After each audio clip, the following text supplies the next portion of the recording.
Cuyen es un hospital. El Hospital Cuyen es un hospital de 2 manzanas.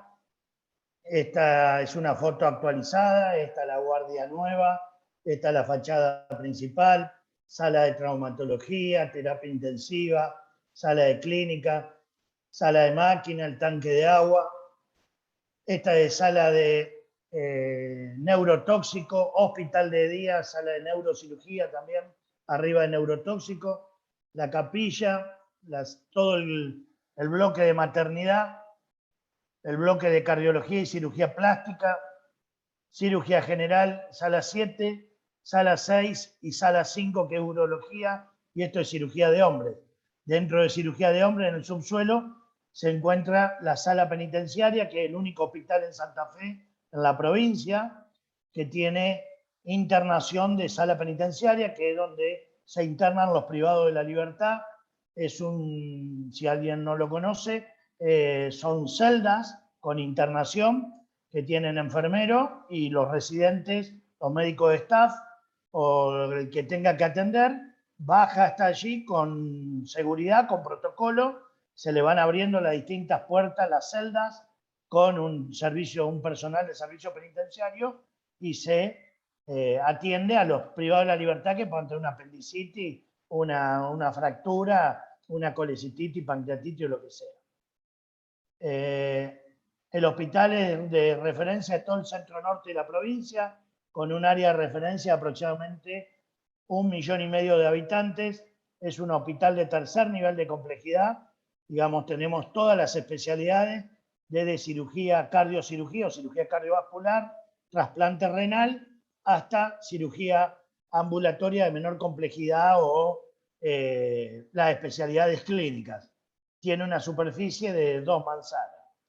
Y la primera pregunta que nos hicimos allá antes, les quería decir que el total de camas que tiene el hospital previo a la pandemia era 297 camas, con 30 camas críticas teníamos entre terapia y unidad coronaria, 244 camas generales, que esta es la internación general, y 23 unidades de neonatología. Cuando apareció la pandemia, en las diferentes etapas que ya vamos a ir viendo en la charla, llegamos a un total de 342 camas. Entonces, la primera pregunta, como le decía, que uno se tuvo que analizar es cómo hacer 2 hospitales en uno. ¿Y por qué 2 hospitales? Porque el hospital Cuyen es un hospital que es referencia en todo lo que es la emergentología, los heridos, los traumatizados. Entonces teníamos que eso, haya o no pandemia, estemos o no encerrados, siga habiendo accidentes, siga habiendo un quemado que puede venir porque estaba en la casa y se quemó, puede haber infartos, puede haber ACV. Bueno, al ser un hospital de emergencia, está abierto a las 24 horas del día, teníamos que, por un lado, garantizar que toda esa patología o esa accidentología sea contemplada, sea atendida y sea garantizada los 365 días del año. Y por otro lado, teníamos que ver de qué manera podíamos gestionar la pandemia sabiendo lo contagiosa que era, que todo lo que estaba sufriendo Europa, y estoy hablando, si ustedes recuerdan, por marzo del 2020, donde realmente nadie sabía en qué consistía el coronavirus, nadie sabía cuán grave podía ser, sí sabíamos que era súper contagioso y que podía hacer estragos si el virus se nos metía dentro del hospital. Entonces se tomaron distintas situaciones. A ver si puedo correr esto de acá arriba, perdón, pero no me deja ver los títulos. Bueno, la conformación del comité de COVID fue la primera estructura que armamos, que fue un comité que estaba formado por casi 13 jefes de servicio, el jefe del departamento de enfermería, la jefa de esterilización, la jefa o el jefe de farmacia, jefa de laboratorio, porque teníamos los hisopados, el jefe de clínica médica, que era la especialidad que iba a manejar el COVID, la jefe de guardia y urgencia, que era el, el, el lugar a donde iba a llegar el ambulatorio COVID. El jefe de terapia intensiva, que era el área que veíamos que iba a ser más crítico por la cantidad de pocas camas que teníamos en relación a lo que veíamos en otra parte del mundo que estaban utilizando terapia intensiva. Y bueno, por supuesto que estaba el Consejo de Administración, la dirección y la subdirección también formaban parte de este comité de COVID o comité de crisis.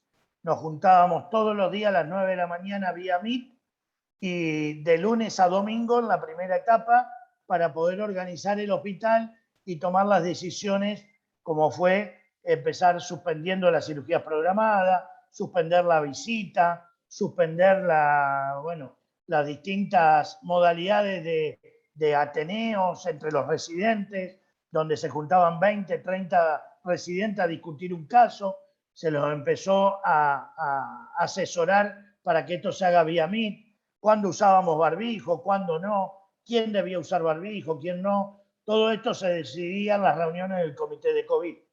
Se determinaron qué áreas del hospital iban a ser COVID y qué no COVID, cómo hacíamos la gestión de camas, a dónde íbamos a internar los COVID y los no COVID, y qué modalidad operativa íbamos a tener nosotros como hospital de referencia en la red de salud ministerial. A su vez, teníamos que hacer un reconocimiento de nuestro hospital allá por marzo del 2020 sobre cuántas camas teníamos, qué insumos teníamos en stock, cómo hacíamos para comprar elementos de protección personal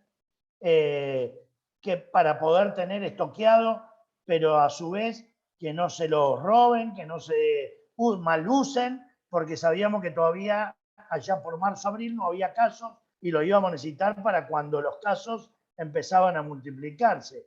Cuántos respiradores teníamos y cuáles estaban rotos, cuál había que hacerle de service. Era el momento de empezar a arreglar y poder disponer de todo esto en sus óptimas condiciones. Empezamos a establecer protocolo para cada área, ya sea COVID o áreas esenciales, como ser quién entraba a las áreas de terapia, cuál iba a ser la terapia COVID, cuál la no COVID, cómo manejábamos el quirófano, qué pasaba si ingresaba un paciente quirúrgico COVID, cómo hacíamos un trabajo de parto COVID o no COVID. Bueno, se empezaron a hacer todos protocolos para cada sector del hospital. Y también qué modalidad de circulación, cómo protegíamos a los pacientes no COVID que estuvieran internados en el hospital y a su vez también cómo protegíamos a los equipos de salud, que eran la principal herramienta y soldado que nosotros teníamos para poder combatir el COVID. Si se nos enfermaban los equipos de salud con coronavirus, no teníamos quién iba a hacer frente a esta batalla. Por eso nuestro principal y el gran objetivo fue tratar de cuidar los equipos de salud. Capacitamos a los 1.800 empleados que tiene el hospital. Esto se hizo a través del comité de infecciones, con grupos de hasta 10 personas, presencial en el auditorio del hospital, a donde a todos los grupos se lo fueron capacitando cómo me vestía, cómo me ponía el camisolín, el mameluco, la cofia, las botas, los guantes, el doble par de guantes, y cómo nos desvestíamos, que era lo más importante porque es donde uno se podía contagiar, porque uno se desviste después que tocó el paciente COVID o la mesita de luz COVID. Entonces también se capacitó a mantenimiento, a camillería, a electricista, ya que se nos quemaba un foquito en una pieza de atención COVID y el que tenía que vestirse y entrar era el electricista y tenía que estar capacitado para saber no contagiarse y no terminar enfermo de COVID. Y también la gestión de recursos humanos, que significaba, cuando se apareció el COVID, se determinó por una resolución nacional que los grupos de riesgo, mayores de 60 años, diabéticos, cardiópatas, embarazadas, oncológicos, no podían trabajar en el hospital porque eran grupos de riesgo en el caso de que se enfermaran COVID.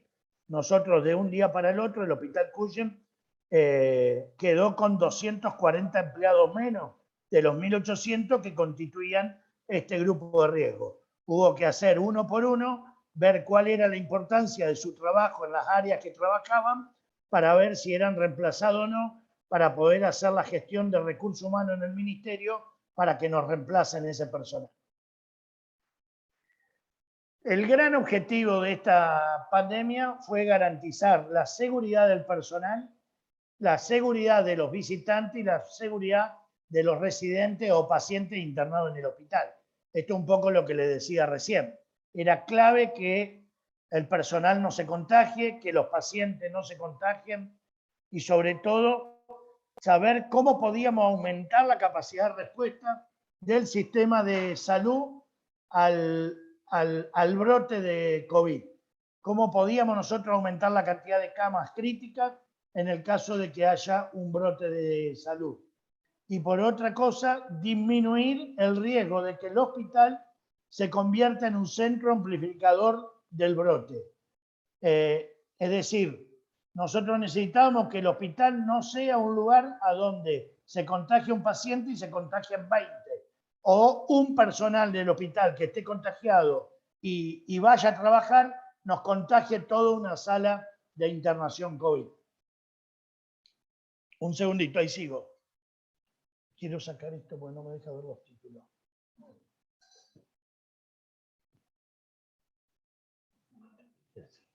Perdón, Las acciones que implicó la presentación del hospital fueron esto que dije hoy. El comité que les explicaba recién, se construyó una red de información. ¿Qué consistió esto? Aunque a ustedes les parezca, porque los que vi, por lo menos en la mayoría, el poquito tiempo que los pude ver conectados, toda gente joven. Y para ustedes esto debe ser una locura y una pavada, pero el hospital tiene gente de todas las edades y no existía una red de WhatsApp entre las distintas salas o del grupo del departamento de enfermería con sus enfermeras o del jefe médico con sus residentes. Entonces obligamos a todos a que haya grupos de WhatsApp en todos los servicios, en todas las salas y en todas las áreas, porque el COVID lo que nos presentó era que era todo inesperado y a las 10 de la noche de un sábado había que informar que tal sala se convertía en COVID y que ya pasaba a ser una sala de aislamiento y que nadie podía ir ni a charlar con la enfermera, ni a presentarse, ni a buscar un teléfono. Era un área bloqueada o había que vestirse para poder entrar a esa área. Y eso, ¿cómo lo comunicábamos si no había una red de información? Entonces, se construyó esta red que realmente dio resultado y donde la dirección o el consejo o el comité de crisis informaba alguna medida, algún cambio, para que todo el personal, ninguno corra riesgo de estar desinformado de algún cambio en la logística del hospital. Se organizaron las medidas asistenciales, cómo íbamos a atender el COVID, dónde se iba a atender, en qué horario dábamos los informes. Bueno, era uno por uno porque los informes empezaron a ser telefónicos, tuvimos que estar muy atentos al área de telefonía para que pudiera estar pasando llamada por llamada a los residentes. Pudimos dotar de un celular al servicio de clínica médica para que pudiera estar llamando, haciendo los informes telefónicos, porque en general el paciente internado era COVID positivo y su familiar era contacto estrecho. Y también la preparación de la planta física. Esto fue ver cómo estaba la unidad de cuidados críticos, a dónde íbamos a aumentar camas críticas en el caso de que no nos alcanzaran las 30 camas, a dónde iba a ser la sala de internación no críticos COVID, dónde íbamos a internar los heridos o traumatizados no COVID, cómo hacíamos con la guardia externa. Ustedes saben que la guardia externa del hospital es de alta demanda y entonces, ¿cómo hacíamos para tener una guardia externa de una consulta de una apendicitis, de una ACV, de un dolor de pecho y a su vez estar garantizando que pueda venir un COVID positivo a ver si tiene que ser internado? ¿Cómo hacíamos con la maternidad si aparecía una parturienta COVID positiva o sospechosa? Si aparecía una apendicitis había que operarlo. ¿Cómo hacíamos con el quirófano? Algo tan simple como una sala de yesos. Ahí vamos a hacer el yeso en el mismo lugar, el COVID que el no COVID. Todo esto se fue planteando y eran un montón de preguntas que teníamos y que las fuimos solucionando a medida en todo ese tiempo que estuvimos encerrados y que no aparecieron los casos y que nos dieron tiempo a prepararnos. Entonces así, este es un quirófano del hospital, esta es una mesa de anestesia con el monitor multiparámetro y entonces empezamos a buscar capacitarnos. Participé de un curso en el Hospital Italiano de Buenos Aires, participé de una charla del gobierno provincial al que fui invitado como director del hospital con la República Nacional de China para poder ver ellos que habían tenido los primeros casos y ya estaban saliendo del COVID, cómo lo habían piloteado en cuanto a la estructura hospitalaria, a los quirófanos, que era lo que más nos interesaba ante un caso COVID positivo de urgencia. Anulamos un quirófano que era exclusivo para COVID, que es este, al que le fuimos dotando para no contaminar las máquinas, y empezamos a hacer capacitación, cómo vestirnos, cómo ponernos los cascos, cómo operar con casco y anteojos, a los que usábamos anteojos para operar. Se hizo un simulacro en la Facultad de Medicina, que nos prestó el simulador en el aula que tienen de simulacro, y se simuló un quirófano y se simuló una cirugía y la vestida y desvestida y cómo tirábamos los elementos en descartable una vez operado. Realmente nos preocupamos para que ninguna cosa quede sin analizar o que corra riesgo de infectarnos puertas adentro del hospital. Y recién estamos, todo esto que le conté fue en marzo del 2020. En febrero el ministerio nos había dicho en una visita hospitalaria que el Hospital Cuyen iba a ser centro de referencia COVID, y entonces ahí empezamos a hacer un relevamiento de cama, qué capacidad de aislamiento teníamos en el efector. Empezamos, por supuesto, a tratar, sabiendo que íbamos a internar lo público y lo privado, nadie queríamos que se lleve una mala imagen del hospital público, porque no es lo que somos. Entonces, si había alguna mesa despintada, nos dio tiempo con voluntarios, conseguimos pintura donada y pintamos toda la mesita de luz, la mesa de comida de los pacientes, las camas, realmente con muchísimos voluntarios que nos dieron una mano, y se determinaron qué área iban a ser COVID o no COVID. Y esto es algo que le quería contar, que parece muy simple, muy obvio, y que nosotros nos resultó sumamente complicado, pero que lo pudimos hacer en menos de 2 días en un fin de semana. Y era que cuando decidimos que sala 2, que es clínica médica, y sala 5, que es urología, son todas habitaciones de A2, ventiladas, por eso se decidieron como el ideal, nos dimos cuenta que ninguna de estas salas que iban a ser de aislamiento, es decir, puerta, placa cerrada, el paciente, ¿cómo iba a hacer para llamar a la enfermera? Y entonces nos dimos cuenta que teníamos que timbrear cada habitación. Entonces le pusimos un timbre con un botón que encendía una luz en la puerta del pasillo y sonaba un timbre en el office de enfermería. Hubo que cablear pieza por pieza, pero algo tan simple, alguien en el comité nos pusimos a pensar cómo hacía el paciente para poder llamar a la enfermera estando aislado. Y entonces, y a su vez la enfermera, al poder ver que alguien con COVID positivo necesitaba su presencia, podía vestirse, y de esta manera evitábamos contagios. Se determinó, esto es lo que le dije, un área de recepción de pacientes COVID que era totalmente independiente del área de la guardia. Solamente iban a la guardia un COVID positivo, se admitía en el triage, por admisión se le ponía color rojo, naranja o amarillo, y a partir de ahí el triage inmediatamente lo trasladaba al área COVID para que no esperen la sala de espera común de los pacientes no COVID. Y acá se realizaron, tuvimos que, ahí ven el cartel de donación de sangre, porque este es el lugar de posta de donación de sangre del hospital. Lo que lo hicimos fue trasladar la posta de donación de sangre al auditorio del hospital, y se anuló el auditorio y se dio esto prioridad COVID. Todos los consultorios se hicieron en oficinas en las que estaban ventiladas, y a su vez se hizo una sala de hisopado y una sala de admisión. Acá esperaban los pacientes COVID positivos, y luego se hizo una sala de observación con 8 camas para aquellos pacientes que requerían internación hasta que el camillero pueda vestirse, y de ahí era trasladado a la sala de internación clínica. Eso donde fue la sala de observación era un área de asistentes sociales que la desmantelamos y la reubicamos en el interior del hospital. Para que ustedes sepan, en toda esta organización tuvimos que remover o pedir o negociar, como quieran llamarle, sin un conflicto, sin un paro, sin un conflicto gremial, tuvimos que charlar con 14 servicios que se dieron su espacio para el COVID. La gente del hospital estuvo sumamente involucrada en los procesos dedicados a la atención de COVID porque veían a lo que nos íbamos a enfrentar.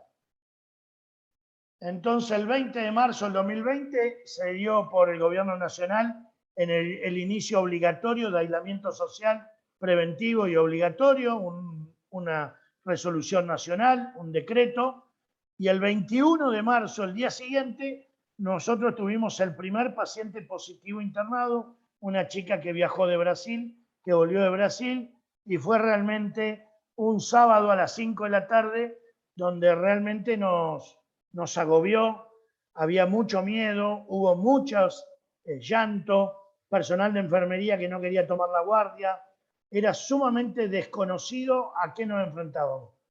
Recuerdo perfectamente ese día, no me lo voy a olvidar más, fuimos con el subdirector del hospital, sala por sala a las 11 de la noche de ese sábado, para dar tranquilidad que si nosotros estábamos ahí era porque nadie que pisara el hospital se iba a contagiar, que le íbamos a dar los elementos de protección personal al personal de sala 2, que es donde se iba a internar la chica, que nadie por fichar, por ir al rayo, por ir al comedor, se iba a contagiar.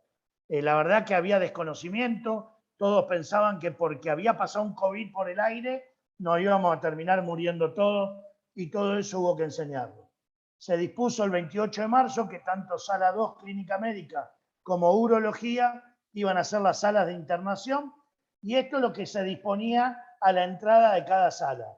Los elementos de protección personal, bata, cofia, barbijo y botas, guantes, y nadie podía entrar sin vestirse para evitar el contagio, esto en el OFI de enfermería.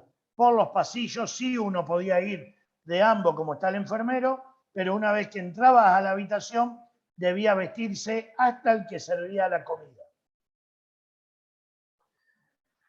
El plan de contingencia que tuvimos, como les decía hoy, fue gestión de recursos humanos, actividad de capacitación, conseguir insumos de EPP. Yo comentaba hoy antes de que en la puerta de espera a la charla, que cuando sucedió la inundación acá en la provincia de Santa Fe, en la ciudad de Santa Fe, todo el país nos ayudó.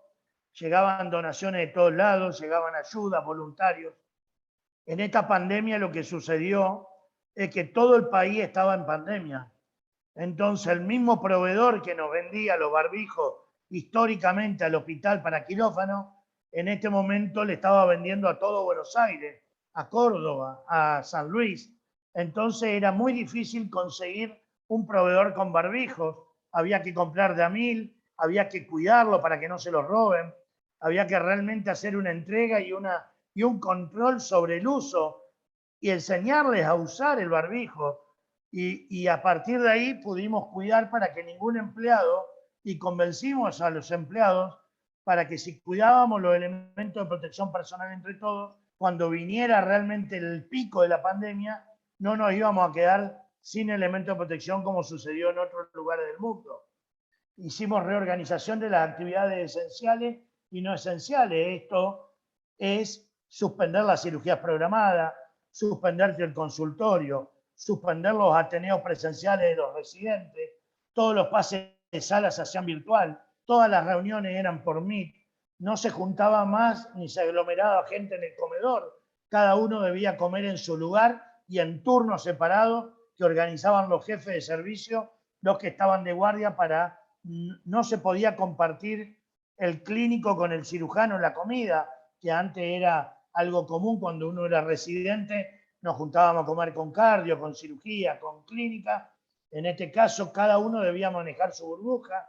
Bueno, un montón de actividades que tuvimos que ir comunicando y organizando para evitar lo que más nos preocupaba, que era contagiarnos en el interior del hospital. Esto un poco que tengan para número, de marzo del 2020, donde empezó la pandemia, a diciembre del 2020 se abrió el consultorio ese que le mostré, ambulatorio COVID, donde recibía todos los sospechosos COVID o positivos que empezaban a empeorar, y tuvimos en estos 9 meses casi 7.000 consultas en el total, con un pico prácticamente entre octubre y noviembre, donde estuvo el pico de la ola, la primera ola que le llamamos a noviembre del 2020. De enero a junio del 2021 es donde se empezó ya a conocer más el hospital como referente COVID, y así que llegamos a mayo a 2.088 consultas en un mes en el área COVID, y un total en 6 meses de 8.300 consultas con más de 2.500 hisopados. Me voy a referir un párrafo especial a la UTI, pero más que nada porque, como ustedes saben, las áreas críticas fueron el lugar a donde todo el mundo sufrió la falta de respiradores y la falta de lugares a donde los pacientes con alta demanda de oxígeno querían un lugar en terapia intensiva y no lo hacían.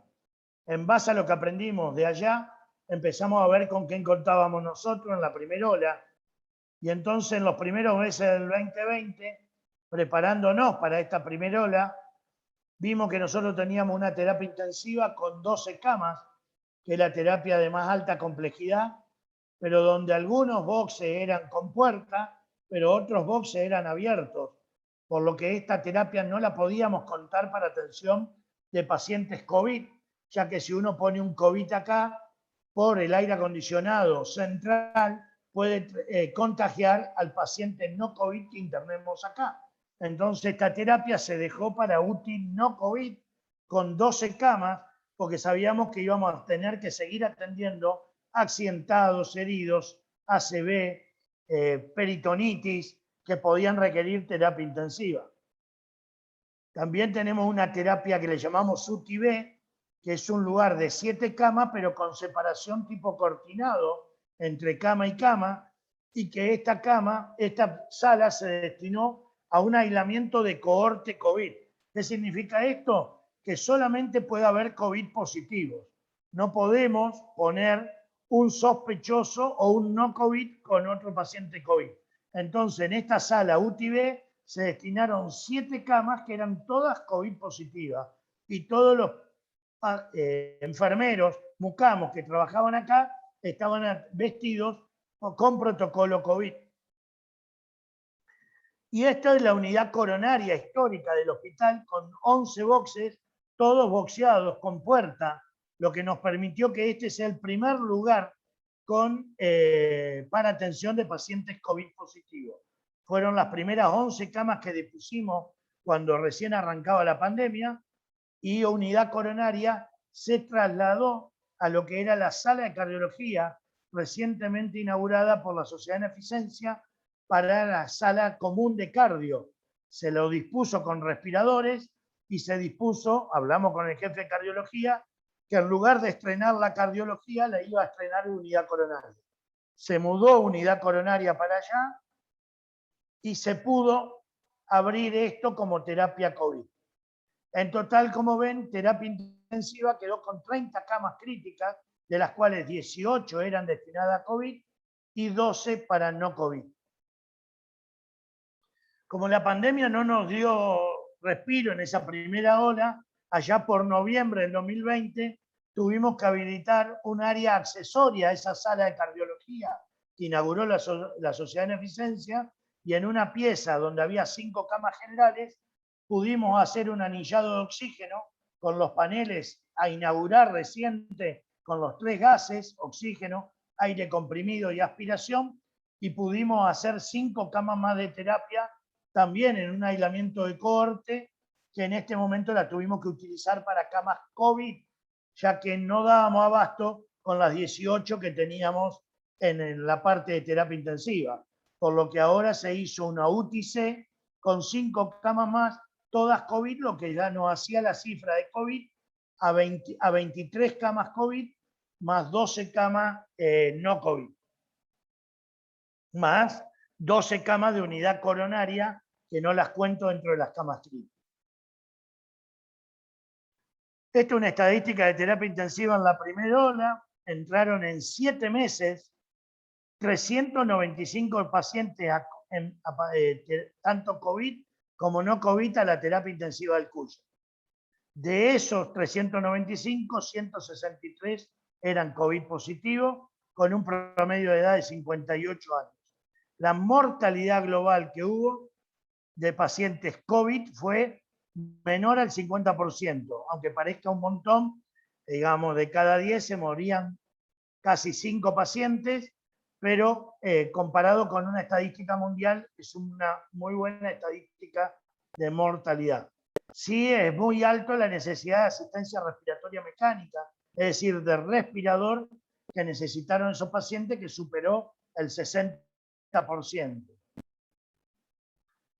Y entonces fue allá que pasamos el verano y por marzo, abril del 2021 de este año, nos empezamos a preparar para la segunda ola. Esto fue que vimos en Europa lo que estaba pasando y sabíamos que la estaba pasando muy mal, y nosotros tuvimos la suerte que tanto Rosario como Buenos Aires tuvieron la pandemia, la segunda ola, unos 45 días antes que Santa Fe, que es la ciudad capital. Entonces pudimos prepararnos, aventajarnos en organizar esa situación para, nos preocupaba muchísimo que el hospital quede chico. Y entonces ahí es donde surgió, en una reunión con la ministra, en una reunión de directores, la propuesta que yo llevé del comité de crisis. Se nos ocurrió la idea de armar o pedir un hospital militar para poder armar en el liceo, que nos pudiera ampliar la cantidad de camas no COVID y poder liberar salas COVID en el interior del hospital de Cemento. Entonces fue así que el gobernador y la ministra lo vieron con muy buenos ojos, hablaron al Ministerio de Defensa y se trajo un hospital militar desarmado, donado por Estados Unidos, que estaba sin uso. Este es el piso que se está colocando, que va ensamblado y va totalmente arriba al pasto, y ahí en el fondo ven el hospital nuestro. Se empezó este es el frente del hospital, y nosotros lo que sí queríamos es una manga conectora para que el hospital o la del militar sea parte del hospital nuestro y no que tengamos que tomar una ambulancia para poder ir al hospital. Entonces se produjo una rampa de acceso de camillas, un piso que estaba por encima del cordón de Avenida Freire y se lo unió al ingreso principal del hospital militar.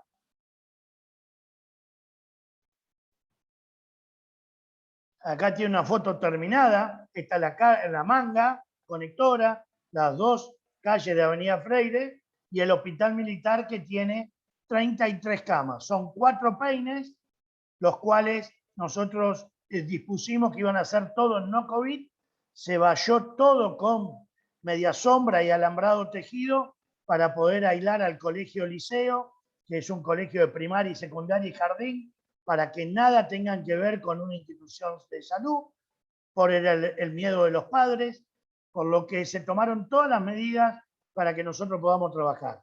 Al conectarlo con esta manga, esto pasó a ser parte del hospital como sala, hospital militar u hospital de campaña. Los pedidos de farmacia se hacían por computadora. La computadora de este hospital estaba conectada a la red del hospital, tal cual como lo hace clínica, cirugía en el interior del hospital. Las imágenes de la tomografía o el resonador se podían ver en la computadora que está en el office de enfermería de este hospital. Lo dotamos con baños químicos, le pusimos un termotanque con agua caliente, iban pacientes prequirúrgicos que había que hacerle el baño, se dispuso un baño químico con ducha para que los pacientes pudieran realizar el baño prequirúrgico. Realmente se trabajó a destajo para que el que estuviera internado acá, tenía frío, aire acondicionado, frío-calor, no fuera un sufrimiento, sino que fuera un gusto y una sala más del hospital. Nos dimos cuenta que íbamos a necesitar de toda la sala del hospital, pero la sala del hospital, muchas no tenían paneles de oxígeno, sino que tenían tubos. Y para que ustedes sepan, un paciente COVID positivo que requería oxígeno 24 horas al día, si uno le da oxígeno con tubo, por cada día, por cada paciente, requiere 8 tubos, lo que hace que la logística de recambio de tubos, el camión que trae, es imposible que nosotros no pudiéramos manejar un paciente, nos lleve 8 tubos, que tal vez lo que tenemos para todo el hospital. Pero sabíamos que en salas como ginecología, neurotoxicología y hospital de día, que no teníamos paneles de oxígeno, íbamos a tener la necesidad de internar pacientes COVID. Entonces se instalaron 24 paneles de oxígeno y 6 de ellos se instalaron en la sala penitenciaria, en el subsuelo, a donde yo le decía que vienen los privados de la libertad a internarse, y teníamos mucho miedo que tomara las cárceles el COVID y tuviéramos que internar pacientes, aislarlo. ¿Cómo hacíamos para aislar un paciente de alto perfil de detención cuando el custodio no iba a poder estar en la misma habitación custodiándolo? Íbamos a tener mucho peligro de fuga si lo internábamos en la planta alta del hospital. Entonces se hicieron 6 paneles de oxígeno para, en el caso que viniera un COVID positivo de sala penitenciaria, lo pudiéramos internar bajo la medida de seguridad que tiene esa sala. Se hizo el anillado de los 3 gases en la sala de cardiología, que era donde podíamos tener que utilizar respiradores, se le puso aire comprimido, aspiración y el oxígeno. También se trabajó sobre la sala de máquinas, como yo les dije, teníamos 30 camas críticas, 30 respiradores en terapia intensiva, y ya en la primera ola ya habíamos pasado a 43, y ahora ya habíamos aumentado, también habíamos puesto respiradores en unidad coronaria, por lo que todos los grupos de la sala de máquinas empezaron a sufrir deterioro, a no responder, no alcanzaban a respirar todos los respiradores a la vez, por lo que se realizó una reingeniería de la planta de aire comprimido y de la planta de vacío aspiración. Se dotaron 2 unidades más, lo que permitió que podamos estar respirando a todos los pacientes a la vez. Como vimos que el COVID iba a hacer estrago y el hospital ya nos estaba quedando chico en camas de terapia intensiva, se articuló con el ministerio, se le sugirió la idea, así como abrimos el hospital militar, fuimos a ver el CEMAFE, una unidad de hospital de día que tiene pegada al quirófano para cuando hacen endoscopía y todo, que estaba recientemente inaugurado hace menos de 2 años, y cuando vimos las características de la sala y vimos que desde el hospital Cuyen, en solo 6 minutos en ambulancia, podíamos estar en el CEMAFE, se dispuso la presencia de una ambulancia 24 horas al día en el hospital para que si un paciente, que nosotros teníamos la terapia llena y teníamos algún paciente no COVID, pudiera ser derivado a la terapia del CEMAFE, que iba a ser coordinada por el Hospital Cuyen, para poder de esta manera liberar una cama COVID en el interior de la terapia. Entonces inauguramos 8 camas no COVID, porque no teníamos, ve que tiene la misma división que la UTI-B, era un sistema de cortinados en la división de los pacientes, por lo que todas estas camas fueron no COVID, y nosotros lo que hacíamos era mandar los pacientes no COVID o aquellos pacientes COVID que ya habían cumplido 21 días de internación, a donde se les declara el alta epidemiológica, ya no contagian más, y de esta manera podíamos derivarlo al CEMAFE. Nosotros teníamos 8 camas más que nos permitían sacar pacientes del Cuyen y darle lugar a un paciente nuevo que tenga que entrar. Y como también nos quedamos cortos un jueves a la tarde con camas críticas, tuvimos que vaciar la sala 7 para los que fueron alguna vez al hospital. Este es el pabellón de sala 7. Se sacaron todas las camas, se pusieron en el subsuelo, en los pasillos, y se armó una terapia de 8 camas que terminó siendo COVID, empezó siendo no COVID, y como la situación de la ciudad empeoraba día a día, tuvimos que hacer 8 camas COVID, un sistema igual al de UTI-B, es un aislamiento de corte donde se respetaba, se bloqueó esta puerta de paso a quirófano y los pacientes a quirófano entraban por la puerta principal de quirófano y esta sala que era de cirugía se convirtió en una sala de terapia intensiva COVID. Con esto llegamos a las 55 camas críticas para el hospital, de las cuales solamente hasta ahí teníamos 12 no COVID, más las 12 de unidad coronaria.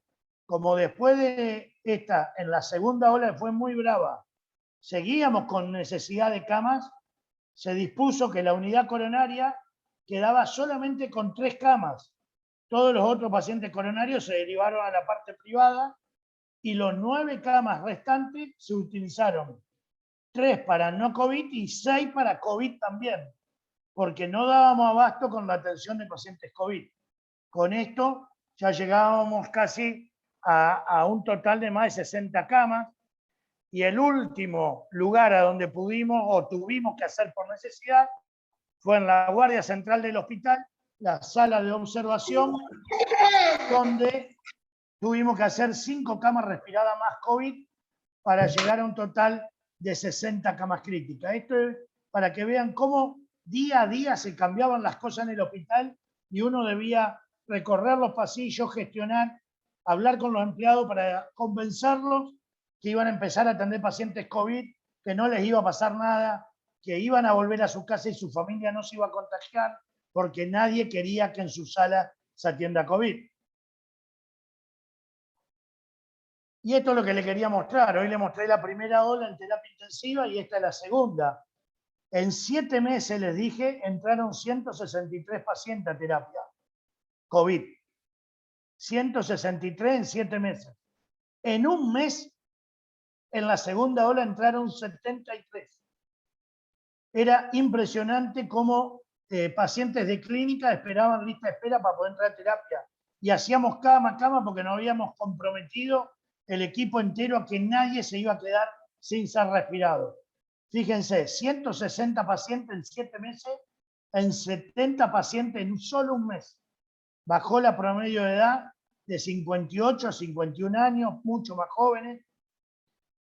Un poco porque acá había empezado la vacunación de las personas mayores de 60 años y otro poco porque el virus mutó y se hizo mucho más agresivo en jóvenes. Fíjense la mortalidad, mucho más agresivo, el virus mutante, de 46,6% de mortalidad global, pasamos a un 64%, es decir, 6,5 pacientes de cada 10 se morían. Casi el 85% de los pacientes que entraron en la segunda ola de terapia requirió respirador y la mortalidad una vez que entraban en respirador fue similar en la primera o en la segunda ola. Son datos muy duros, pero esto es lo que determinó la pandemia. Para muchos que decían que era un virus, una gripe, fíjense la alta mortalidad que tuvo con un promedio de edad de 51 años. Esto, para los que no lo conocen, es la máquina de ECMO. ECMO es una máquina que es como una diálisis del pulmón. Se pone una cánula en una arteria de la ingle, se saca la sangre, se la pasa por la máquina de ECMO que oxigena esa sangre y se la vuelve a introducir al organismo por otra cánula en el cuello. Esto es lo que permite dejar los pulmones en reposo y que esta máquina oxigene la sangre que tiene que oxigenar el pulmón. Esto es cuando el pulmón está muy deteriorado. Yo se lo muestro para que ustedes vean el lugar físico y la cantidad de aparatología que lleva una terapia intensiva. Entonces no se puede armar una terapia en cualquier lugar, ni poner un respirador al lado de una cama de sala común. Fíjense la tecnología que gracias a Dios tiene el hospital. Como les decía, de esta máquina hay 2 en hospitales públicos en el país y una la tiene el Hospital Cuyen de Santa Fe.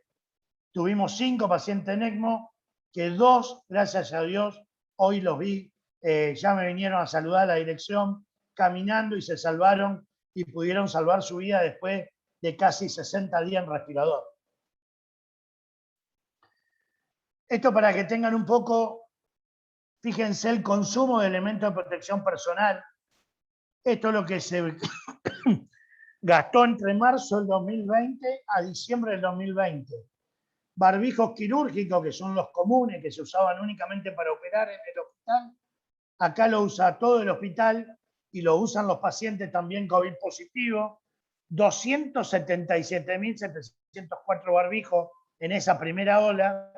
Y en 8 meses de que va este año, con esa segunda ola que realmente no hizo estrago, casi 600.000 barbijos. Hace un total casi de 800.000 barbijos que el hospital tuvo que comprar en estos 18 meses de pandemia y, como le digo, sin un proveedor fijo, buscando, gestionando. Por esto es lo que yo le decía, que esta pandemia lo que nos enseñó es que en ningún área del hospital quedó sin cuadruplicar o quintuplicar su tarea, su trabajo, porque camillería camilló 4 veces más de lo que era antes, por la cantidad de movimientos de pasar de una sala a otra, de aislamiento, vestido de COVID. Compras, tuvo que comprar 800.000 barbijos en 18 meses, cuando creo que en 10 años no lo habíamos comprado esa cifra. Camisolines, para que son los delantales azules que nos ponemos, casi 400.000, cofia, 132.000, bota, más de 100.000. Realmente números que llaman la atención, pero esto es el movimiento que tuvo el hospital. Esto lo voy a pasar rápidamente, solamente que ustedes van a ver el gráfico, y esto es lo que consumió farmacia. Claritromicina, que todos conocen, y este es ampicilina sulbactam, que es otro antibiótico, que es el que se utiliza para la neumonía COVID. Fíjense, la línea verde, azul, perdón, celeste, es el 2019, cuando no había nada, pandemia, solamente neumonía por gripe. Acá ven que el pico del azul está en julio. La verde, ya en el 2020, fíjense que acá estábamos todos encerrados, no hubo casi neumonía, todavía no había llegado el pico, y el pico de COVID, fíjense, en pleno verano, noviembre, diciembre, hace el pico de la claritromicina. Pero en el 2020, el 2021, fíjense lo que es la cifra en mayo, junio, que fue donde fue el más alto pico de COVID y es la segunda ola que hizo estrago. Lo mismo pueden ver en ampicilina sulbactam, y fíjense lo que fue en el 2021. Esto para que ustedes tengan una idea que todo esto, nosotros no estábamos acostumbrados a consumir esto. La línea azul, que el 2018, 2017 estadísticamente no pasa de acá. Fíjense lo que fue cambiar. Estos son 2 atracurio y pancuronio para mantener el paciente dormido en terapia intensiva para que tolere el respirador.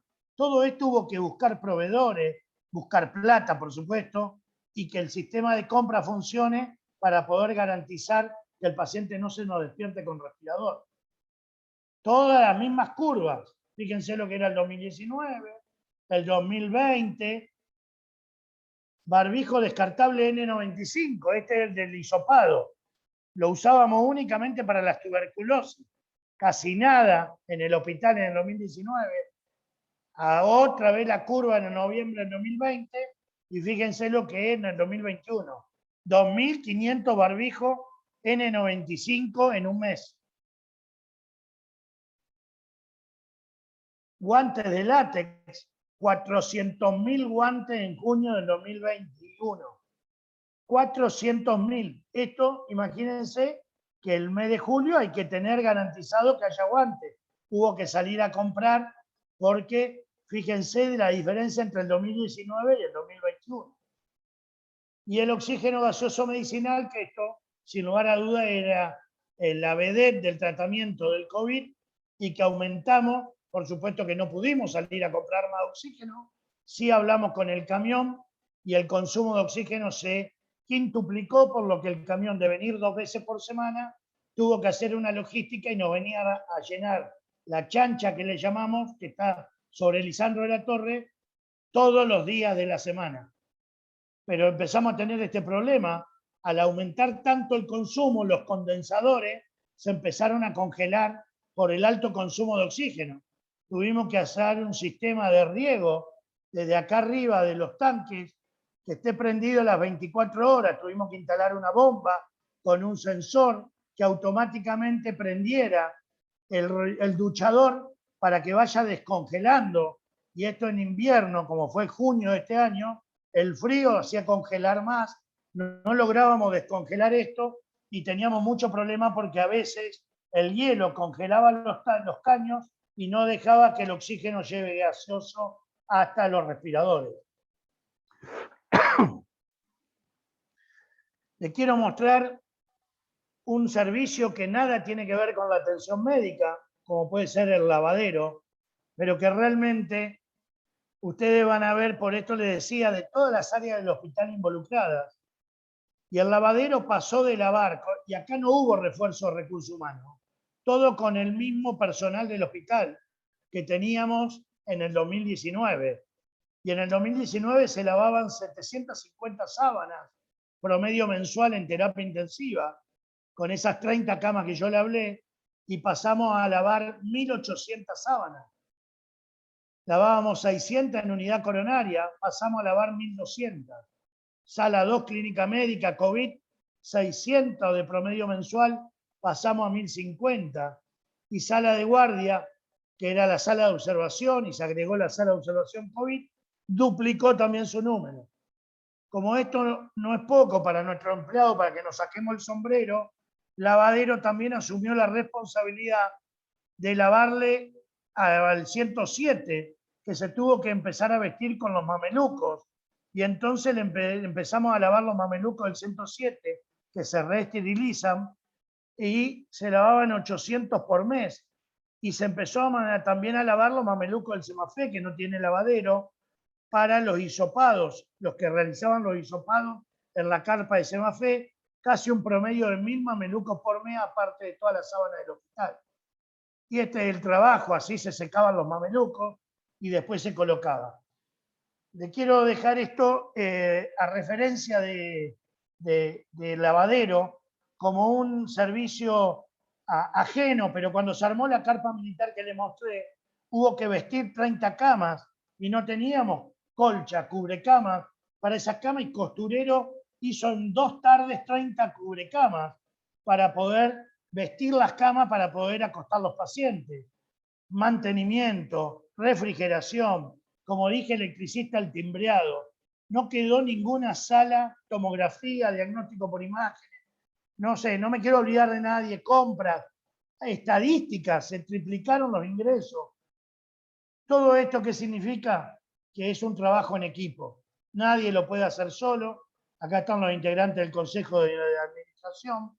Este es un miembro de la Fundación Garraham, que fue cuando vino a traer los respiradores que donó Messi y que lo hizo a través de la Fundación Garraham. Este era el comité que nos reuníamos de lunes a domingo. Este es mi escritorio, mi computadora, donde nos reuníamos de lunes a domingo para decidir todo esto que yo les conté. Recibíamos donaciones del Rotary, recibíamos voluntarios. Pero un poco, esto está basado en que todas estas universidades, yo me baso mucho en el deporte que jugué toda mi vida, que me enseñó mucho para poder manejar esta pandemia, para poder guiar o dirigir y saber escuchar y aceptar voces.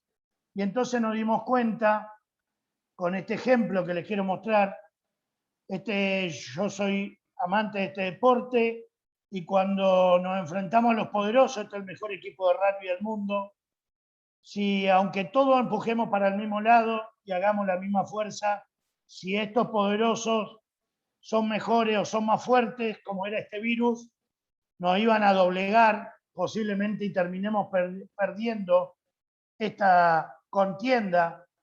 Y es por eso que tuvimos que empezar a sumar fuerzas. Y entonces, como le dije, Unidad Coronaria empezó a atender COVID cuando sus cardiólogos nunca habían atendido COVID. Y cuando abrimos la carpa militar, se hizo sin médicos. Y entonces los residentes de cirugía y los staff de cirugía, de urología, se hicieron cargo de la carpa militar. Y la jefa de anatomía patológica y la residente hisopaban en el Semafé. Y los residentes de todo el hospital atendieron COVID junto a los clínicos, hicieron guardia COVID. Entonces esto es lo que nosotros hicimos, multiplicamos fuerzas para poder doblegar a este virus poderoso, no nos dimos por vencidos, solamente sabíamos que teníamos que trabajar todos para el mismo lado, todos con el mismo interés y ser solidarios y ver que si el hermano no al lado, el amigo estaba cansado, esa guardia la tenía que hacer yo y teníamos que estar los sábados y teníamos que estar los domingos y teníamos que estar la madrugada y así que este hospital pudo dar respuesta a la pandemia. Muchas gracias.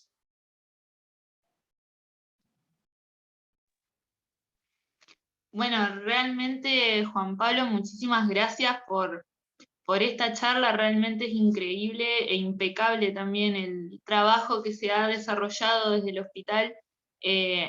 Muy emocionante, inclusive por ahí algunas partes que comentabas desde que llegó el primer caso de COVID al Cuyen, en el que todos tenían miedo y nadie sabía de qué se trataba y cómo se iba a manejar toda la situación.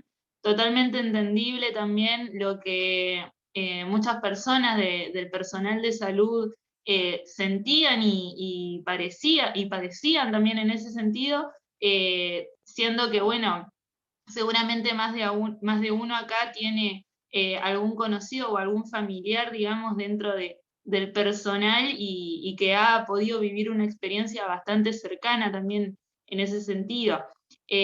Así que bueno, muchísimas gracias por la exposición y dejamos un pequeño espacio por si alguien tiene ganas de hacer alguna consulta o alguna pregunta. Pueden escribirlas en el chat o pueden abrir sus micrófonos y hacerla, sin problemas.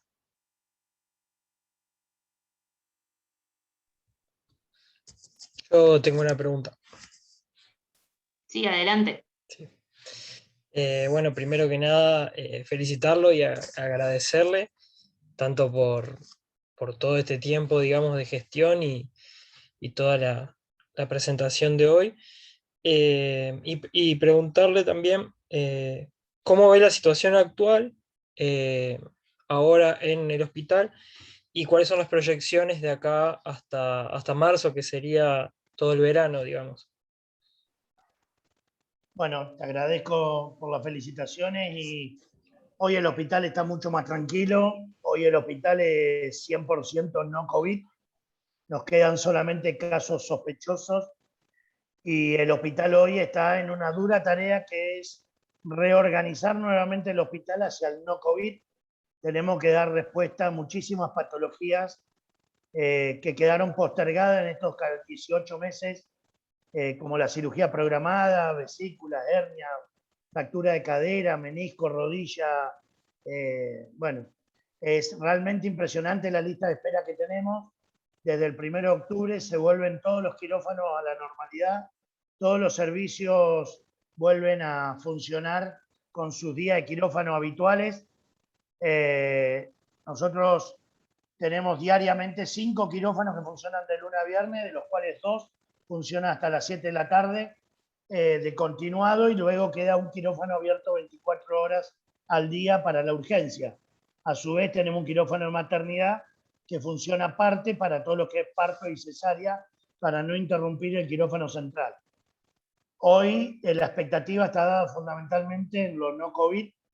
Como vemos, los casos son muy bajos en la ciudad, gracias a Dios, y por lo que creeríamos que vamos a tener una reunión con la ministra la semana que viene, pero por lo que he charlado en off con ella, la idea es estar expectante a este ingreso de la variante Delta. Sabemos que la variante Delta empieza a apretar o empieza a aparecer cuando desaparecen las otras cepas. Y ahora que estamos casi sin ningún caso, la ciudad sería el lugar ideal si la Delta se nos quiere meter, y es lo que tenemos que tratar de evitar. Por eso el apuro en vacunar a la mayor cantidad de gente, porque si aunque entre la Delta estamos todos con 2 dosis de vacuna, muy probablemente no requieran internación nadie y nosotros podemos seguir, aunque haya contagio, con un hospital no COVID. El problema es si nosotros, abierta como está la ciudad, por decirlo, el viernes pasado entraron 22 accidentados al Cuya. Si nosotros empezamos a tener gradualmente ese aumento de la patología no COVID y tenemos un brote COVID, ahí es donde no van a dar abasto las camas. Cuando uno tiene un COVID alto, decididamente tenemos que bajar el no COVID, porque el hospital es uno solo, tiene 300 camas y pese a ser el hospital más grande de la provincia, no hay ningún hospital de Rosario que tenga esta cantidad de camas. Pero pese a eso nos queda chico, cuando están las dos altos. Entonces, hoy el no COVID el COVID está bajo, por eso aprovechamos a operar todo lo no COVID posible. Vos me decís para marzo, yo quisiera, como le dijo la ministra, tómenlo como un comentario, no como una información, llegar a la fiesta con todas las familias vacunadas, desde el chiquito de 12 años hasta el abuelo. Esa es la idea del gobierno, llegar a fin de año a la fiesta con todos vacunados. Y entonces ahí vamos a estar más tranquilos aunque aparezca esta cepa. Vimos en Europa que muchos países que abrieron mucho tuvieron que volver para atrás. Israel, que era el mejor equipo país en vacunación, tuvo que volver para atrás 15 días. Europa volvió para atrás. Nosotros esperemos que no, pero nada está dicho. No sabemos cuándo los equipos de salud nos vamos a tener que poner la tercera dosis. Hasta cuándo la segunda dosis tiene eficacia. Nosotros, el hospital se vacunó en enero de este año. O sea, llevamos 9 meses de vacunados. Si tiene una duración de 10 meses, como dicen, para fin de año tendríamos que empezar a ponernos una tercera dosis. Todo eso lo están manejando los expertos. Nosotros estamos a la expectativa. Creo que hay que vivir como yo lo mostré en la charla. Nosotros vivíamos el día a día. Entrábamos el sábado con 2 salas COVID y el domingo teníamos 4 o el lunes había 4 salas COVID. Y así era muy dinámico, muy peligroso. Esperemos que la Celta, que ahora que se abren las fronteras terrestres, lo más peligroso, que por ahí se puedan meter la cepa Delta, si algún país empieza con algún brotecito, ahí sí, porque la frontera terrestre es muy difícil de controlar. Muchas gracias. Bien. En el chat dejaron una pregunta que dice si creíste o creyeron con el equipo de salud que en algún momento no iban a poder enfrentar la situación. Sí, lo creímos, lloramos mucho, había mucha angustia,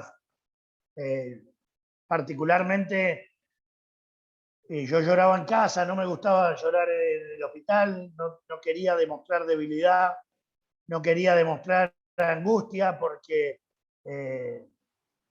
era muy contagioso todo lo que se vivía. Realmente había algunos momentos muy duros, madrugadas donde te hablaban a las 2 de la mañana al teléfono que no había cama y que había que internar un paciente y que el 107 decía que en ningún lugar de la ciudad tenía cama.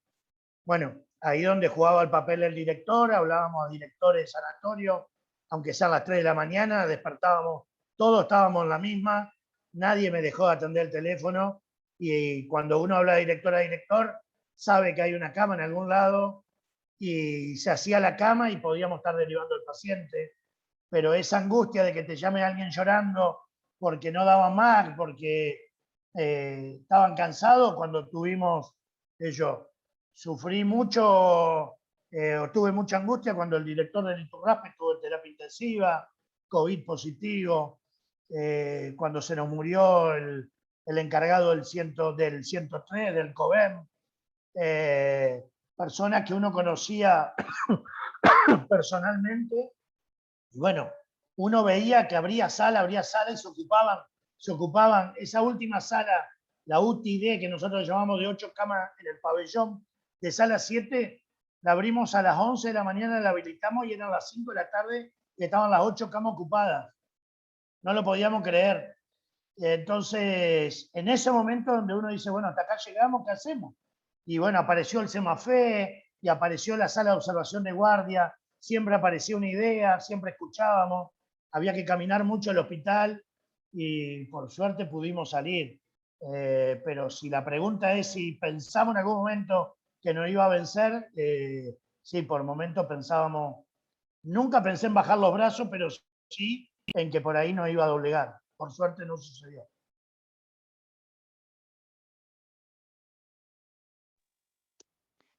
Bueno, no sé si alguien más quiere hacer alguna otra pregunta. Pueden dejarla en el chat o abrir el micrófono.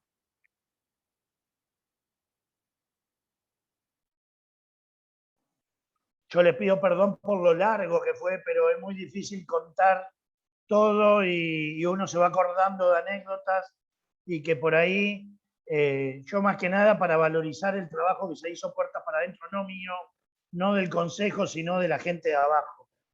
No tuvimos un conflicto gremial, no hubo un paro, no hubo una movilización, no hubo nada, hubo solamente trabajo, un hospital que trabajó a destajo y como le demostré Lavadero como un ejemplo, fue todas las áreas del hospital y realmente también lloré mucho por ellos porque el sacrificio que hacían, ellos veían que a veces no se veía en una tranquilidad y hay que trabajar con un 65% de mortalidad.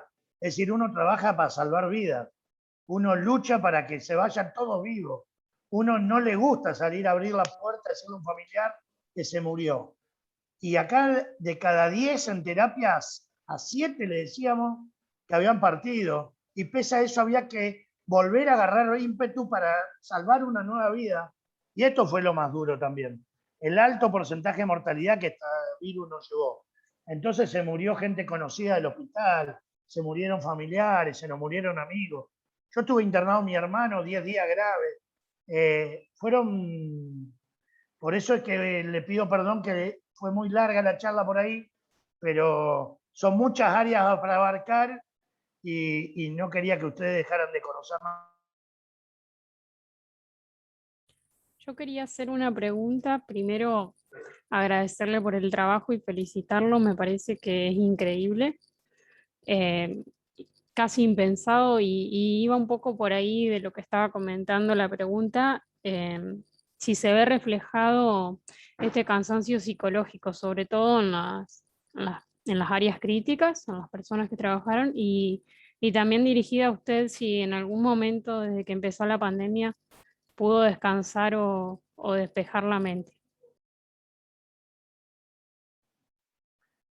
Con respecto al personal de terapia, creo que fue el personal más afectado, porque a su vez nosotros tuvimos que hablar con ellos, tuvimos 2 reuniones en el auditorio con los cabezas de terapia, porque tuvimos que romper el grupo, que no nos gustaba, pero terapia es un núcleo muy duro interno porque trabajan con la vida y la muerte, de hora a hora, minuto a minuto, y nosotros abrimos 6 terapias en el hospital.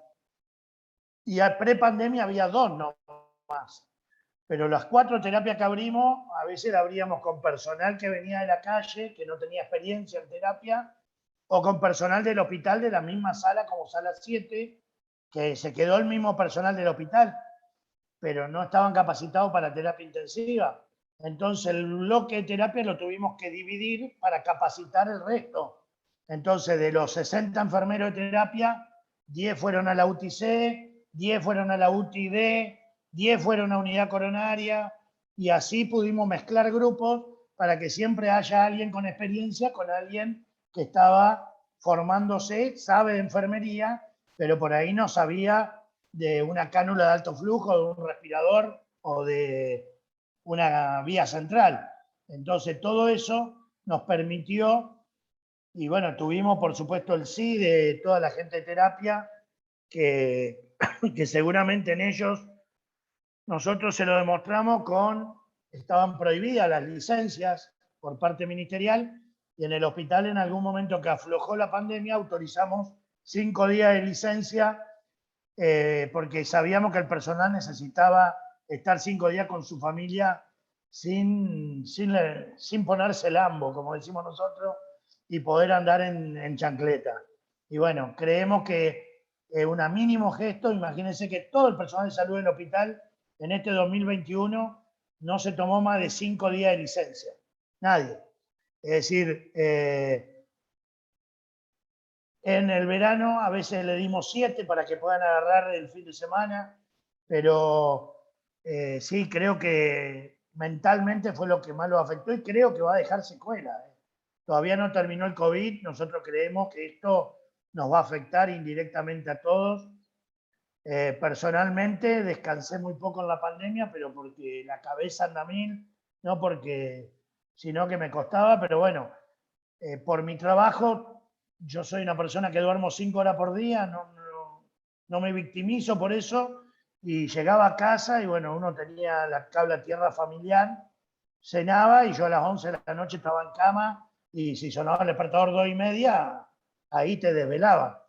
Solamente una noche dormí en el hospital en la dirección por un problema de oxígeno y que no llegaba el camión y que estaban por sonar todas las alarmas de los respiradores, pero estos son anécdotas de 18 meses, una noche en el hospital es poco.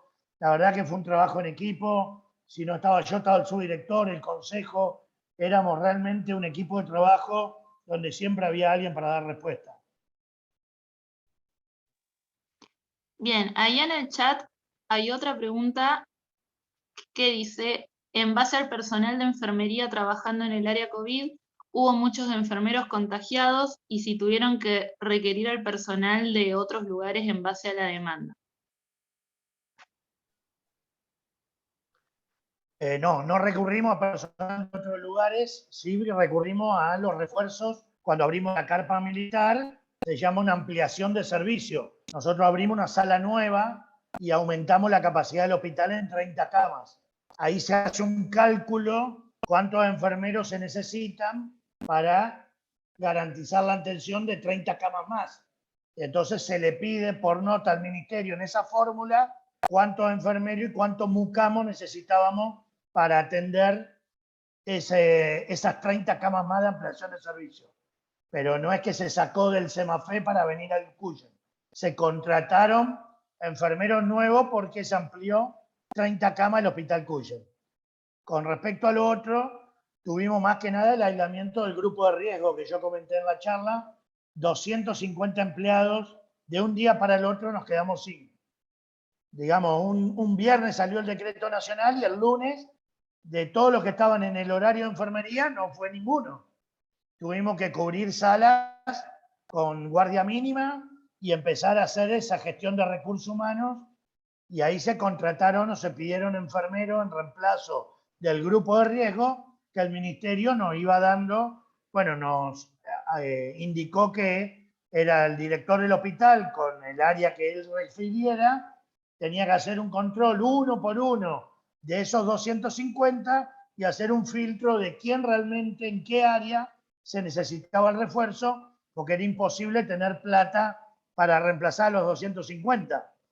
Encima, en ese momento, el gobierno estaba comprando respiradores, elementos de protección personal, barbijo, era todo bueno, se hizo un análisis, reunión, comité, consejo, para ver en qué área íbamos a reforzar enfermería, terapia, las áreas esenciales. Y por suerte nosotros dispusimos, que esto fue un acierto del comité, que más allá del 0800, todos los empleados del hospital, los 1800, si tenían un contacto estrecho de un familiar positivo, si ellos eran contacto estrecho o si ellos tenían síntomas o estaban enfermos, tenían obligación de ir al área del hospital, al área COVID, al consultorio COVID del hospital. Y ahí se los evaluaba y se los aislaba según la necesidad. Entonces, el ministerio había garantizado que en lugar de 14 días, como era en un principio, un personal de salud esencial podía estar 10 días aislado y volver a trabajar. En cambio, el 0800 le daba 14 días. Entonces, nosotros hicimos toda esa gestión para no quedarnos sin personal cuando estaba aislado por un contacto estrecho que no estaba enfermo. Y entonces al 10º día, personal lo hablaba y le decía, usted mañana se tiene que presentar a trabajar. Y pese a eso no tuvimos conflicto porque el personal sabía que lo necesitábamos. Volvía solo, es más, al personal había que obligarlo para que se aísle porque quería venir a trabajar porque veía a su compañero, cuando no estaba uno, el otro tenía que hacer el trabajo de dos. Y hubo mucho compañerismo en ese sentido para poder cubrir a la persona ausente. Hola, yo tengo unas consultas. Bueno, recién hablabas del tema de cuántos días de aislamiento y al principio de la pandemia, o sea, hubo un decreto nacional que definía quiénes eran población de riesgo, y a los pocos días creo que el gobierno provincial sacó otro decreto que, por ejemplo, decía que las personas con algún tipo de enfermedad respiratoria, que no sea EPOC, no era población de riesgo, pero un decreto nacional decía que sí. Entonces, ¿cómo manejaron la gestión de los recursos humanos desde ese punto? Ya que obviamente un decreto nacional está por encima de un provincial. Sí, nosotros no creo que no lo tengo presente hoy porque pasaron meses, pero nunca un decreto provincial va a contradecir un decreto nacional, porque sabe que no tiene. Sí, lo que aclaró el gobierno provincial es donde había grises que en algunas patologías decía, por ejemplo, enfermedad respiratoria y no aclaraba cuáles. Entonces el gobierno sacó un decreto o una aclaración provincial donde para la provincia de Santa Fe las enfermedades de riesgo respiratoria eran únicamente EPOC, asma y en el caso nuestro el certificado lo hacíamos evaluar por un neumonólogo, por el jefe de neumonología del hospital, para el que se condecía con el decreto nacional, se aislaba por grupo de riesgo, pero así como dije de la generosidad y destaqué, también tuvimos personal que de un día para el otro, de tener 5 asmáticos, pasamos a tener 100 asmáticos, porque cualquier médico clínico hacía un certificado de asma cuando ni siquiera tenía una espirometría. Entonces nosotros le pedíamos la documental para saber si ese certificado estaba avalado en una espirometría que dijera que tuviera un patrón restrictivo de asma. Y si no tenía ni la espirometría o la espirometría era del 2008, ese personal tenía que trabajar, no era factor de riesgo hasta que tuviera los papeles en regla para poder aislarse. Y las otras preguntas van más referidas al tema de costos o presupuesto. O sea, todos sabemos que cuando se pide insumos, medicamentos o lo que sea por ciertos valores por encima, se tienen que presentar a licitaciones. ¿Se siguió con la misma modalidad o ya se agilizaba? Y lo mismo la cantidad del presupuesto, porque me imagino que se amplió por demás. ¿Cómo se manejaron para obtener todos los recursos que necesitaban? Nosotros en el hospital, según el monto de la compra que uno tiene que hacer, tiene obligación de hacer licitaciones abiertas, que son publicadas en el diario y todo, licitaciones cerradas, que la puede hacer en el hospital, y gestiones directas, que se llama, que solamente uno necesita 3 presupuestos y puede hacer gestión. En base a esto, nosotros sí nos amparamos en un decreto provincial donde se declaró la emergencia sanitaria y el alerta sanitaria en base a la pandemia COVID y en base a que la Organización Mundial de la Salud calificó a la Argentina como pandemia, al COVID, mejor dicho, y la Argentina entró en la pandemia. En ese sentido, con la pandemia, se habló con el Tribunal de Cuentas y las gestiones de alto costo, como podían ser la compra de respiradores, se siguieron haciendo por gestiones directas y se centralizaban si se podían en el ministerio, y lo que fue, por licitación abierta, y luego nosotros podíamos hacer gestiones directas con concurso de precios, tratando de transparentar el concurso de precios con sobre cerrado. Por supuesto que el presupuesto se amplió y nosotros hacíamos pedidos de dinero para poder reforzar la partida, o cuando ya nos organizamos y nos dio tiempo la primera ola, se hacían imputaciones presupuestarias cuando había que comprar alguna máquina o elementos o alto costo, se hacía una imputación presupuestaria, se mandaba al ministerio con un presupuesto, se autorizaba a gastar estimativamente esa suma de dinero y después se hacía una gestión directa con concurso de precios sobre cerrado.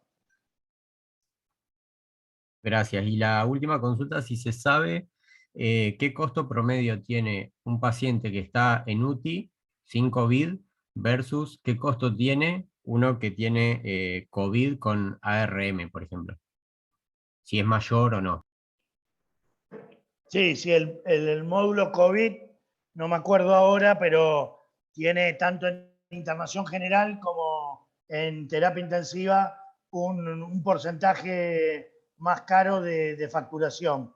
Esto es no solo por los, imagínate que nosotros por cada paciente COVID por día calculábamos por los, entre el enfermero, kinesiólogo, médico, comida, gastábamos aproximadamente entre 45 y 60 camisolines por día, por paciente. Por eso el número que te da ahí cuando yo hablé de los guantes, los barbijos. Entonces, por supuesto que no te van a pagar por camisolín, te pagan un módulo, pero no recuerdo ahora la cifra, pero el costo de un paciente en terapia, ni te digo porque se utilizan para dormir un paciente de una sola droga, llevaba un promedio de 10 drogas por paciente de terapia. 10 drogas por paciente. Y una sola de esas drogas por día llevaba 45 ampollas.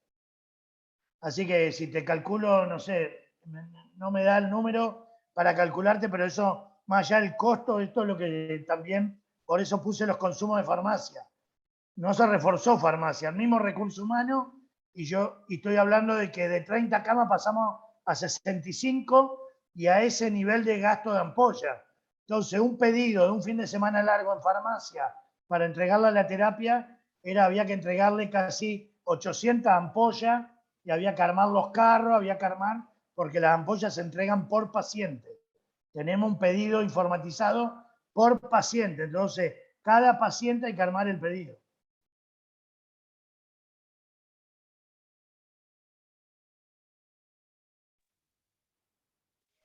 Bueno, si ya no queda... Yo quería una pregunta, ¿puede ser? Sí, dale, adelante. Adelante. Doctor, bueno, primero que nada, muchas gracias. Sí, como dijo Anto, la palabra es emocionante escucharlo. Y lo que quería preguntarle era, ¿qué opinión le merece la apertura de un montón de actividades que pueden no considerarse necesarias o qué opinión realmente le merece la situación, cómo la están manejando, ya sea dejando de lado lo político y un montón de cuestiones, o qué lo hace pensar para prepararse para lo que puede pasar en consecuencia de todo esto? Nosotros tenemos, cuando hablo de nosotros, hablo del comité que se charla esto, y tenemos mucho temor de que se abra todo, pero a su vez sabemos que sin caso es imposible seguir teniendo la gente adentro, hay que ir a una pseudo normalidad con cuidados. Creo que, salvo excepciones, podemos decir que la población en Santa Fe se manejó bastante bien, respetó bastante, porque si no, no hubiésemos dado abasto. Y bueno, y uno también es padre, tengo 4 hijos, 2 adolescentes, y cuando ya ve que tu hija te insultan porque seguís guardando la gente, porque tenés que salir a decir en la tele que se cuiden, que usen barbijo, y volvés y decís, papá, aflojá un poco, dejanos vivir, uno empieza a entender que las medidas son antipáticas, pero a veces resultaron muy útiles, y hoy creo que con 9 casos en la ciudad también es necesario que empecemos a salir. Por supuesto que yo soy el defensor de seguir usando el barbijo al aire libre. Cuando algo da resultado, casi no tiene costo y la gente ya se acostumbró. ¿Para qué vamos a sacar el barbijo? En este momento, para mí, hay que seguir usando barbijo, hay que seguir tratando del distanciamiento del lavado de manos, pero sí hay que abrir actividades, sobre todo económicas, y con este número de casos hay que solamente estar atento a que no venga un pequeño brote y en ese caso a apurarse a cerrar.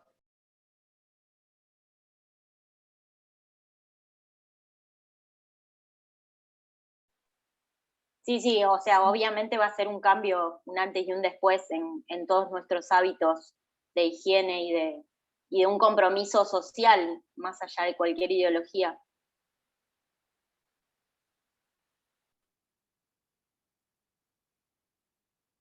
Bueno, si ya no hay más preguntas, entonces vamos a ir finalizando ya con este primer día del Congreso. En primer lugar, muchísimas gracias, Juan Pablo, por tomarte el tiempo de hoy estar acompañándonos y de estar dándonos esta charla. Más allá de que haya sido extensa la presentación, yo creo que valió cada minuto, porque realmente pudimos aprender y pudimos ver, y creo que ahora todos podemos valorar también el trabajo y el esfuerzo que realmente se hizo, digamos, desde el personal de salud y lo que implica la gestión, sobre todo para quienes son estudiantes de administración de la salud, lo que implica la gestión, digamos, de un evento tan importante dentro de lo que es la salud como una pandemia, y que, bueno, nosotros lo hemos vivido en este sentido. Así que muchísimas gracias por el tiempo, por la dedicación también y por el ímpetu que le has puesto a la presentación. Realmente muy emocionante poder escucharte y aprender sobre todo esto. Por otra parte, les agradecemos también a todos los que se quedaron y participaron en las dos charlas que hemos tenido el día de hoy, sobre todo en este intercambio, que se han animado a hacer sus preguntas y a poder hablar. Realmente es lo lindo de poder disfrutar estos espacios. Así que bueno, sin demorar más tiempo, les volvemos a reiterar las gracias y los esperamos mañana con el segundo día de Congreso. El agradecido soy yo, le agradezco a Florentina la invitación y nada, que me permitieron poder contarle un poco lo que hicimos, y la verdad que le agradezco a todos los que escucharon y me aguantaron casi esta hora. La verdad que no sé cuánto duró porque me enchufo tanto cuando hablo que no miro ni el reloj, así que mil disculpas si fue muy largo y de verdad gracias por haberme invitado. Un placer escucharte, Juan Pablo. Muchas gracias a vos por estar acá. Gracias, Nos estamos gracias a viendo. todos y suerte en la carrera. Muchas gracias. Nos Gracias. vemos. Chao. Hasta luego. Muchas gracias.